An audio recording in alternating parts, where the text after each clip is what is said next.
అందరికీ నమస్కారం.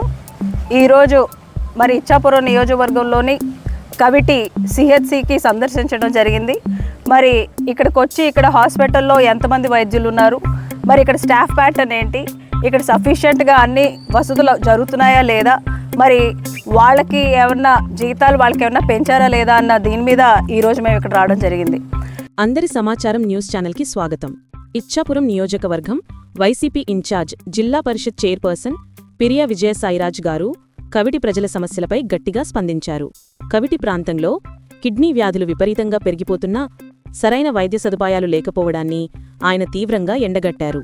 ఉద్దానం తరహాలోనే కవిటికి ప్రత్యేక జోన్ గుర్తింపు ఇవ్వాలని కూటమి ప్రభుత్వాన్ని డిమాండ్ చేశారు.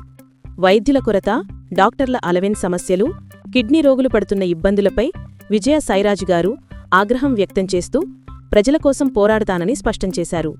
ప్రజల ఆరోగ్యం మా ప్రాధాన్యం, కవిటి రోగులకు న్యాయం జరిగే వరకు పోరాటం ఆగదు అని ధీటుగా హెచ్చరించారు. ఇచ్చాపురం వైసీపీ ఇన్ఛార్జ్ పిరియా విజయసాయిరాజ్ గారి ఈ డిమాండ్స్ ఇప్పుడు పెద్ద చర్చనీయాంశంగా మారాయి. మరిన్ని ఇంట్రెస్టింగ్ న్యూస్ అప్డేట్స్ కోసం మా అందరి సమాచారం ఛానల్ను సబ్స్క్రైబ్ చేయండి. నిజంగా అశోక్ గారు, మీరు ఒక్కసారి మీ వర్డ్స్ అన్నిటిని కూడా కరెక్ట్ చేసుకోవాలి.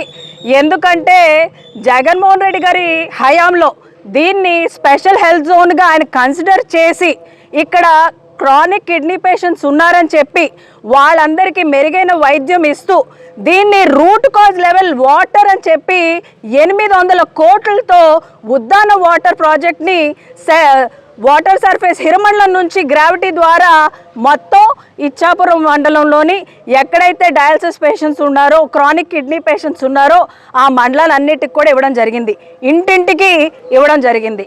ఈరోజు ఆయన అలా మాట్లాడటం నిజంగా చాలా హాస్యాస్పదంగా ఉంది. ఇవాళ సంవత్సరంన్నర అయింది కూటమి ప్రభుత్వం వచ్చి ఆయనకి ఓట్లేసి గెలిపిస్తే ఆయన అలా మాట్లాడుతూ ఉంటే ఆయన చిత్తశుద్ధి ఎంత ఉన్నదన్నది ఈరోజు అర్థమవుతుంది ప్రజలందరికీ కూడా. కోవిడ్ టైంలో కూడా జగన్మోహన్ రెడ్డి గారు ఎంతో ప్రతిష్టాత్మకంగా తీసుకొని ఎన్నో వైద్య సేవలు అందిస్తూ అన్నిటినీ కూడా ఆయన చాలా చక్కగా తీసుకొని వెళ్ళారు. మరి కోవిడ్ టైంలో డయాలసిస్ పేషెంట్స్ కోసం మా వంతు స్వయంగా మేము అంబులెన్స్ కూడా నడిపాం. ఈ ప్రజల కోసం సేవ నిరంతరం వైఎస్ఆర్సీపీ పార్టీ అలాగే కుటుంబ సభ్యులైనట్టు మేము కూడా ప్రతినిత్యం ప్రజల్లో ఉంటూ వాళ్ళ అవసరాలన్నీ తీర్చాం. డయాలసిస్ పేషెంట్స్కి 10,000 పెన్షన్ ఇచ్చింది జగన్మోహన్ రెడ్డి గారు. మీ ప్రభుత్వంలో ఏమి ఇచ్చారని ప్రశ్నిస్తున్నాను. మరి క్రియాటిన్ 5% ఉన్న వాళ్ళకి కూడా 5 పాయింట్లు ఉన్న వాళ్ళకి 5,000 ఇచ్చారు. మరి వాళ్ళకే కాదు, పారాలసిస్తో ఉన్న వాళ్ళకి, క్యాన్సర్ పేషెంట్స్కి, లెపర్సీ పేషెంట్స్కి, హెచ్ఐవి పేషెంట్స్ కూడా 5,000 పెన్షన్ ఇచ్చిన ఘనత అది కేవలం జగన్మోహన్ రెడ్డి గారికే చెందుతుంది. మీరేం చేశారని మేము అడుగుతున్నాం. మరి ట్రాన్స్పోర్ట్ కోసం కూడా ఆయన మాట్లాడారు.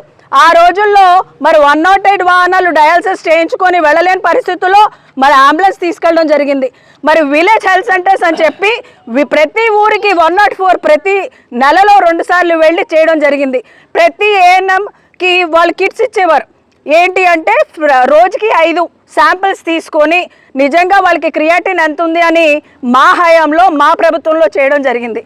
మీరు అలా మాట్లాడటం తగదని నేను ఇవాళ చెప్పడం జరుగుతుంది. మరి అంతేకాకుండా ఏ విధంగా అయితే గిరిజన ప్రాంతాల్లో మరి హాస్పిటల్స్లో స్పెషలిస్ట్ డాక్టర్స్ అందరికీ కూడా 50%, అలాగే సివిల్ సర్జన్స్ అందరికీ కూడా సివిల్ అసిస్టెంట్ సర్జన్స్కి 30% పెంచారు. మరి మారుమూలైనటువంటి కవిటి గ్రామానికి ఇక్కడ కిడ్నీ పేషెంట్స్ ఎక్కువ ఉన్నారు చెప్పి మరి డాక్టర్స్ కూడా తొందరగా రావడం లేదు. మరి వచ్చిన వాళ్ళకు కూడా మీరు ఇది కనుక హైక్ చేయకపోతే ఎలా వస్తారు, ఇక్కడ ఎలా ఉంటారు? ఇవాళ లోపల చూస్తే ఒక అనస్థిస్ట్ లేరు, ఒక ఆవిడకి చేయి కట్ చేశారు. అనస్థిస్ట్ కనీసం మత్తు ఇవ్వకుండా కుట్లు కుట్టారు. మరి దీనిపైన మీ స్పందన ఏంటి? ఇది సాక్షాత్ ఇప్పుడు మేము చూసుకొని వచ్చాం. మరి మా హయాంలో జగన్మోహన్ రెడ్డి గారు ఒక ప్యాటర్న్ తీసుకొని వచ్చారు. ఇది పూర్వం ఇది పిహెచ్సిలో ఉండేది, దీన్ని మేము సిహెచ్సి తీసుకొని వచ్చాం. ఆ ప్యాటర్న్ని తీసుకొని వచ్చి ఎక్కడా కూడా 6+2 విధంగా మొత్తం 8 మందిని ఎక్కడ కొరత లేకుండా అందరినీ వేయడం జరిగింది.